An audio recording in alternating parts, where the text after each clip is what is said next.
We are loud, obnoxious, and completely inappropriate. Viewer's discretion is strongly advised.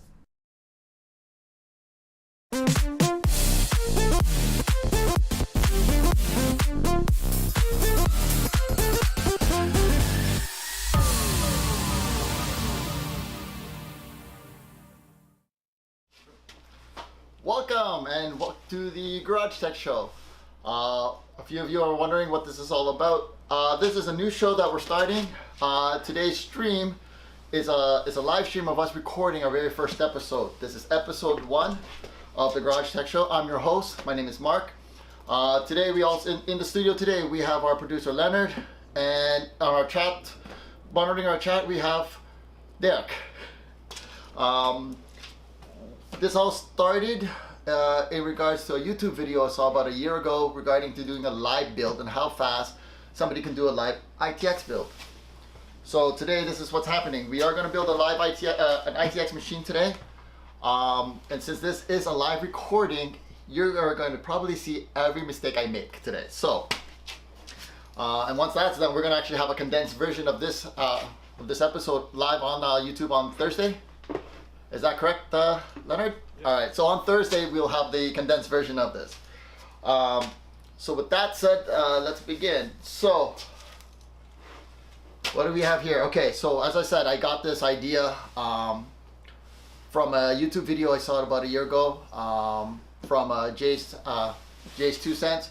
He wanted to see how fast he could do an ITX build, and at the end of the video, he just challenged anyone if they wanted to challenge his time to go ahead and do it. So sitting down and talking with Leonard, we came up with this idea. It took us about a good 6 months to get everything sorted out and to get all these parts. So this is where we are today. So part of this build, we're going to use today we're using a Ryzen 5 2600. It's a 6-core 12-thread CPU. As of now, this is one of the best bang for buck CPU that you can purchase. For motherboard, we are going to use the Asus Strix B450i. To that, regards to power supply, we have the Corsair, our 850 watt power supply here. For our boot drive, we have the new Western Digital Black 500 gigabyte NVMe drive. For storage, we're going to be using a Samsung 860 EVO 1 terabyte. We got some custom cables here. For cooling, we're going to use the Master Liquid ML240 from Cooler Master. It's their RGB. This was a great deal for $80 for an all-in-one cooler. Like I said, it was an awesome deal. For RAM today, we are actually going to be using the G-Skill Trident Z Royal. I've had this kit for a while and I did not know what I was going to do with this today, so we're going to put it into this machine. For the case, we are using the NZXT H200i. I've never built in this case before. It's my first NZXT case, so let's see how this goes. Hopefully everything goes well and smoothly. By the way, the challenge is Jay was able to do his build in an hour and 7 minutes. So that's how much time I have to put this all together. So we're gonna get started soon.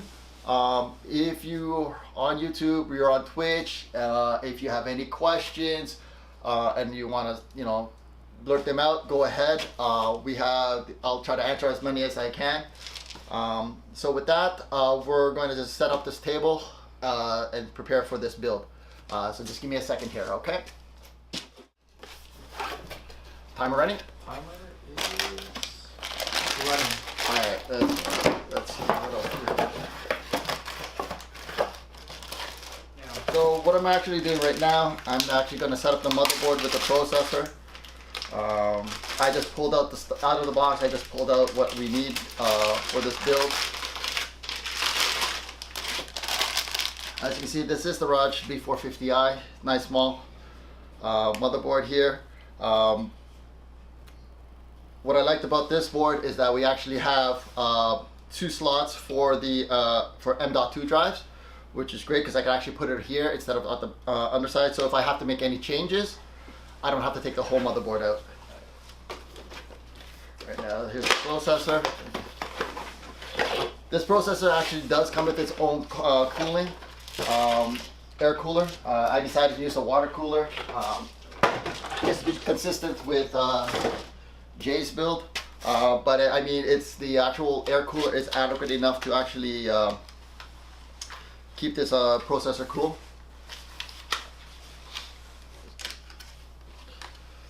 Alright. So when installing a CPU, just lift up this little level here. Now each CPU actually has an indicator. Don't want to touch the pins. There's a little gold indicator here. We're just going to match it up with this one on the board.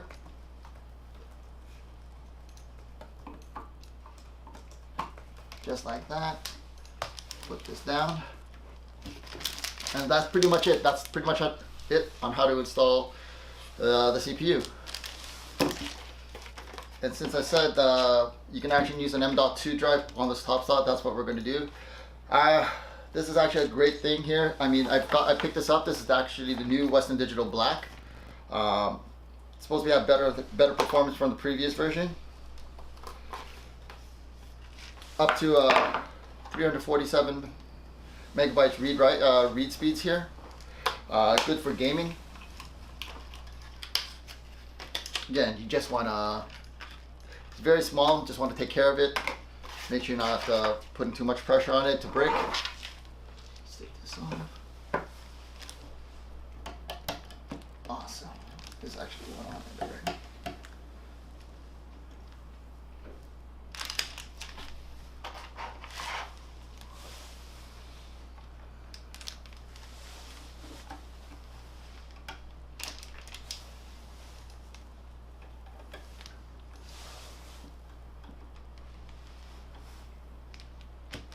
Right. And that's it. M.2 drive is installed and ready to go. Let's go ahead. I'll take this sticker off here. This is a thermal pad to help with the heat dissipation.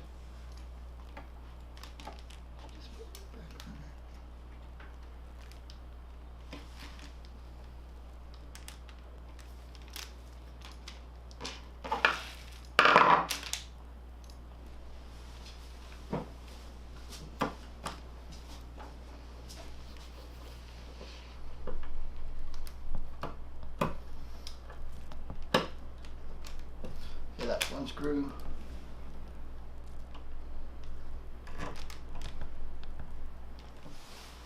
So that's pretty much it. I'm going to install the RAM after I put the board in, because I also want to have room for when I put on the water cooler. But typically I would usually put the RAM in first. There we go. And there it is. This is the H200i from NGXT, an ITX case. As you've noticed, it is pretty small. It's smaller than what most people are used to seeing on computer cases. An ITX build is basically more of a minimalistic stature if you want to have a smaller, if you don't have that much room for a big tower. Mark, we have a question from Marissa. How much does a case like that usually go for? A case like this usually goes for Canadian. We had it, I believe it was listed for $189.99. Actually, what I've done, I have actually sourced out. I usually I try to find things on sale. I actually picked this up at $159.99. You can find smaller. You can get other ITX cases a lot cheaper than this. You can get some from starting around say $60, $70 Canadian. They could actually cost up to about $269 sometimes of some of them. But for this build, I chose this one just again. It's because I wanted to be as close as possible to the one that Jay did, and to keep everything as close as possible. So let's go ahead and start putting this thing together. This does come with tempered glass, so I got to be careful here. Later on, I'll probably have a little a video out there. I'll probably do another segment here, how I felt about building in this case. The overall build. Okay, first thing first, before I forget, and I've done this before, I'm going to actually install the I/O shield that just helps protect the back here.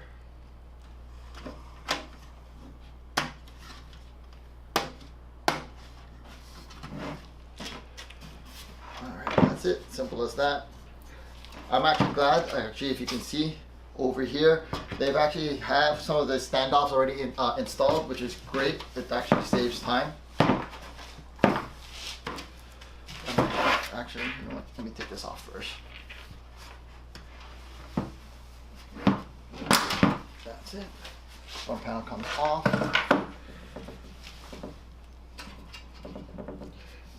One thing I like about this case too, it does come with a nice filter in the front to help keep dust away. Put that there for now.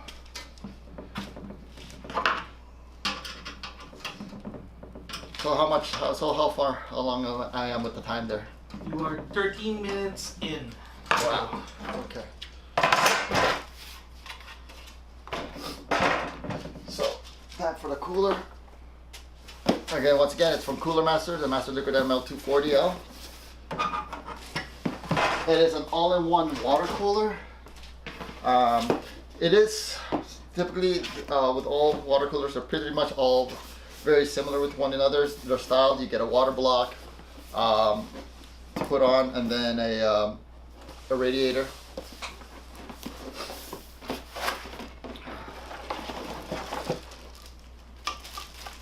There it is, that's the radiator. You got your water block here. This actual unit actually comes with 2 RGB fans. And here are all the mounting brackets for it as well. How do you keep yourself organized building computers?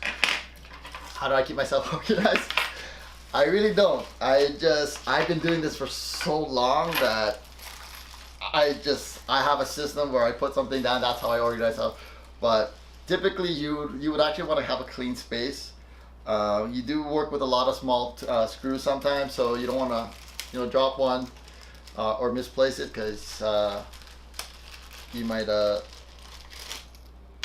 end up needing it and it's not available. So just try to keep yourself organized by putting places down. A good thing to have, if you can, is those magnetic bowls that you can put your screws in.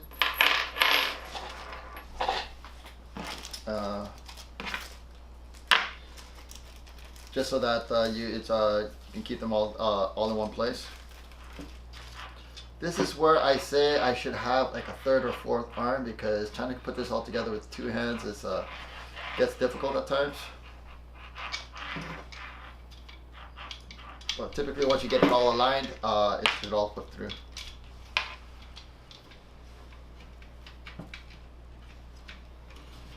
So Mark, the order in which you're placing these pieces in would be the order that you generally would, or you changing the order for the podcast today? I'm actually changing the order just because it is a smaller build, and it requires some sort of assembly inside and outside. I typically would have installed the cooler, RAM, everything outside if it was a bigger case, because I'll have bigger room, more room there. And I just realized I did put this upside down. So. Thank you for our first gag reel. Yeah, I just put this upside down. So I got to take out all the screws out and turn the bracket the right way.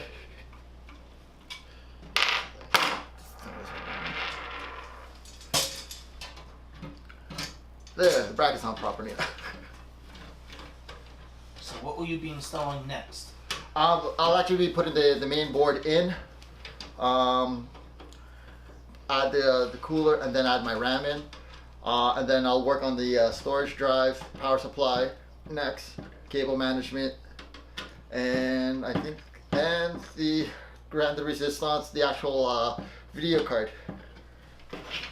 All right, so what I'm gonna do now, I'm gonna put this in here. So once again, I already have my M.2 drive in here for my boot. The processor's already in. I'm just gonna slide this in just like this.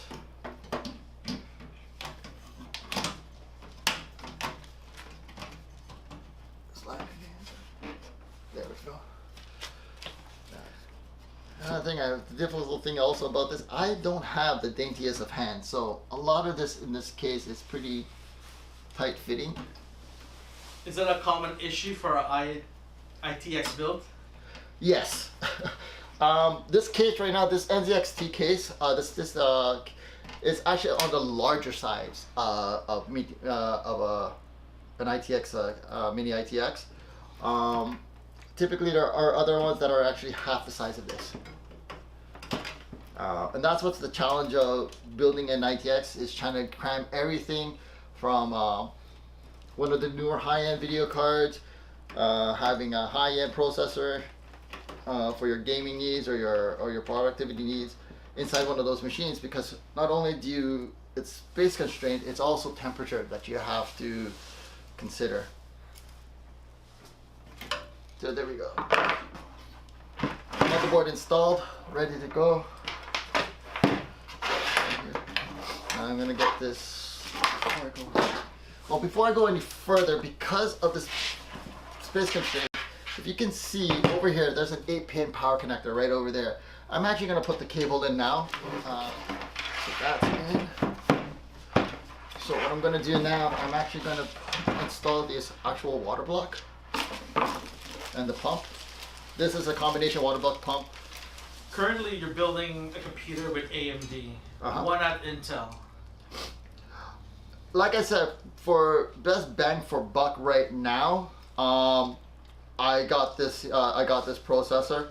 For having 6 threads, 6 cores, 12 threads, it makes it good for a lot of productivity applications, gaming, and an all-around machine at a lower cost. So what I'm putting on right now is some thermal compound.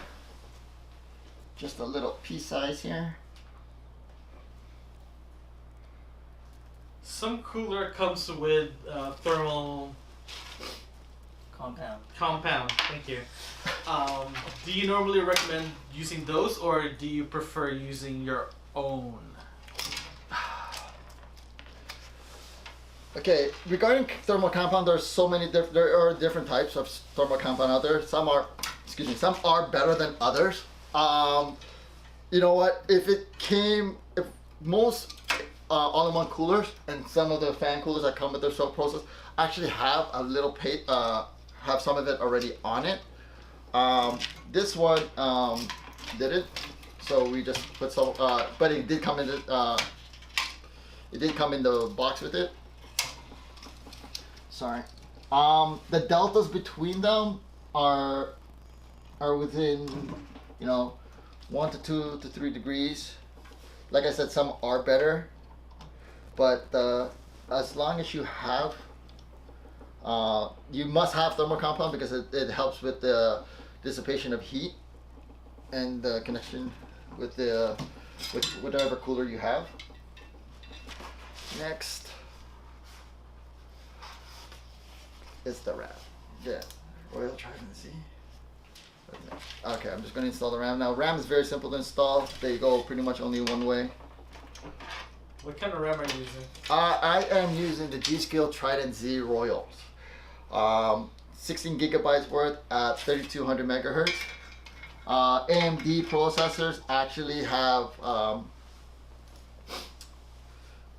work better with faster RAM modules. Alright, so what I'm doing, I'm just installing our storage drive here. It is a 1 terabyte Samsung 860 EVO.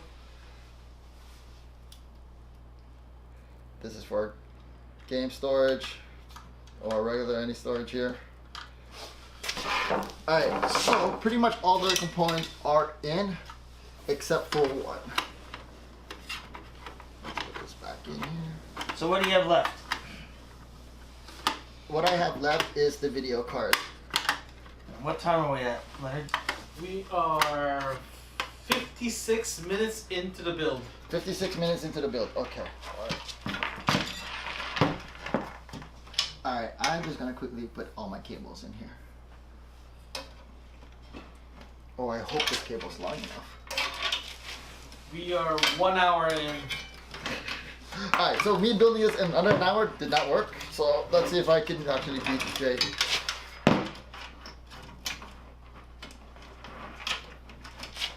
In his time of 1 hour and 7 minutes.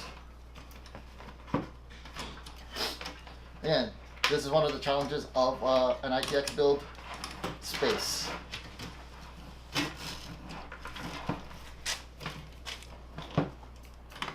How are we doing there, Leonard? We are 1 hour and 4 minutes into the build. Yeah, there's no way. I think I'm gonna concede, but I'm gonna try to get this as fast as I can. Then. All right, did I fail? You have 1 minute left. I got 1 minute left. Okay, so I got. Considering that we have 1 minute left, how long do you think it will take to finish the build? This build, give me another 10 minutes, 15 minutes, and we should be done. And I have to. But here it is. Actually, I am at this point right now where it's time to decide on which video card. So. You have 30 seconds to decide and stop. I got 30 seconds. All right. So for this build, I actually have a choice. I have the new, the RTX 2060 and the new GTX 1660 Ti. Both from NVIDIA. I got the Gigabyte models here, knowing that the Gigabyte I knew would actually fit in these cases. The dilemma here was which one would have been the best option. I've not done any benchmarkings on the 1660 at all. However, they're already out there, and for a $70 price difference, my opinion, the RTX 2060 would have been a better deal. The difference between these two cards is that the 2060 has the new ray tracing cores and the tensor cores. The 1660 is a shaved down model of the RTX cards without the ray tracing and the tensor cores on them. Performance. So Mark, before you make a decision, we are past our time, so don't worry about it. Yeah. We're gonna keep the clock going. The question I have is, what is ray tracing? Ray tracing is a new, basically a new technology that NVIDIA brought forward to do with lighting, ray tracing lighting, how graphics are rendered. It's another thing. It's going to take time to explain everything. And if you guys want more explanation, I can actually I can do another video on it, or you can actually go on and find the information out there already on YouTube. A lot of tech tubers have done the reviews on this and have explained what the ray tracing. Basically, this card was just released this past Friday, and everybody was waiting for it. There was so many rumors, and it finally came out. And after all the benchmark and all the testing that was done on this card, it just found that for your money's worth right now, for my opinion, just to spend the extra $70 and go with the RTX line, with the RTX 2060. You get to, even though there's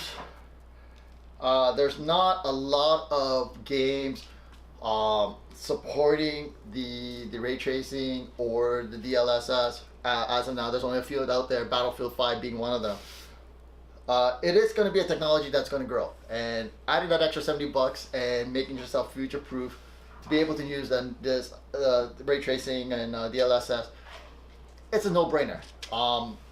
Plus you get about 20% more performance out of the 2060 than the 1660 Ti.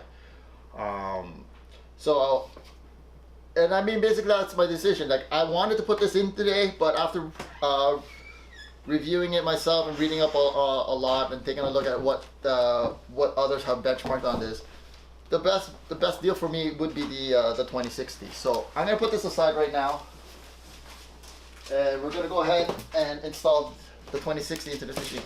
This is, like I said, with video cards, there are so many sizes of them: 2 slots, 3 slots. This is an actual 2-slot card that will actually fit in this case. There was other brands that I looked at and I wanted to use, but they wouldn't have fit at all. So we'll stop the clock and let you guys know exactly how long it takes him. You gotta actually. Minus his handicap of it's cold. He's been talking. He's losing screws on an alarming and rate. his hands is getting cold. So as soon as you put the back panel in there, Mark, both sides, and just seal it, we'll stop the clock. Oh, come on. No, let me post it. Let's do a post on this and see. Let's be fair. Because I said I connect the fans, eh? Platinum 728 asks, do you have a monitor there to test it? It's in another part of the studio. I forgot to bring it here. The clock's still going if you decide to turn on the computer. Yeah, I have to.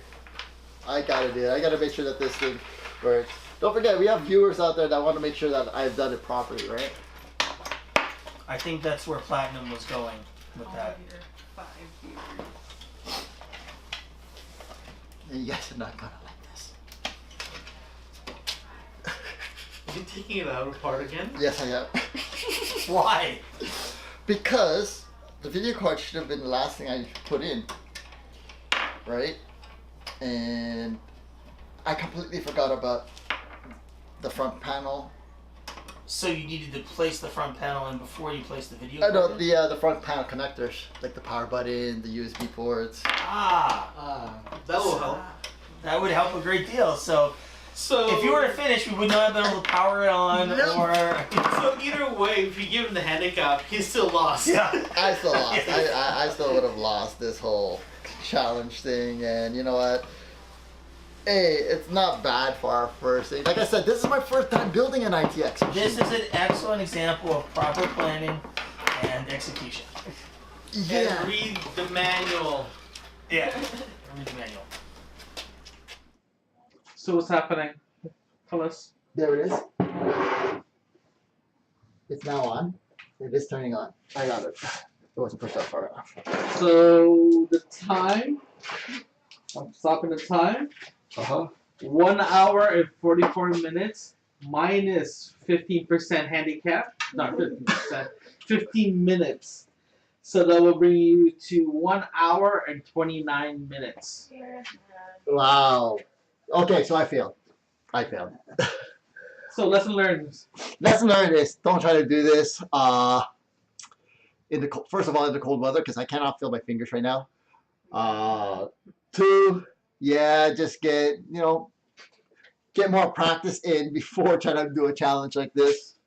I mean, overall, I still did a pretty, it's still turned on, but I'll definitely test this machine out and give you guys some benchmarks or some numbers here, exactly how well this will perform in some gaming.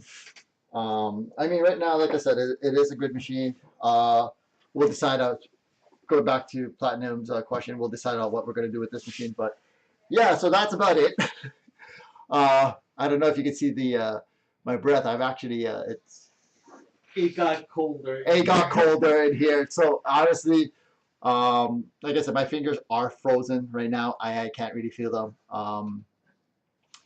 I want to thank everybody who came on and watched this episode. Again, this was a live stream of us recording our very first episode, so we'll have the condensed version and on YouTube on Thursdays. Hopefully it'll be a weekly thing that we can get videos out every week for you guys. Again, I want to thank Leonard, Derek for coming out today and helping us. Our other chat moderator, Marissa, thank you to her.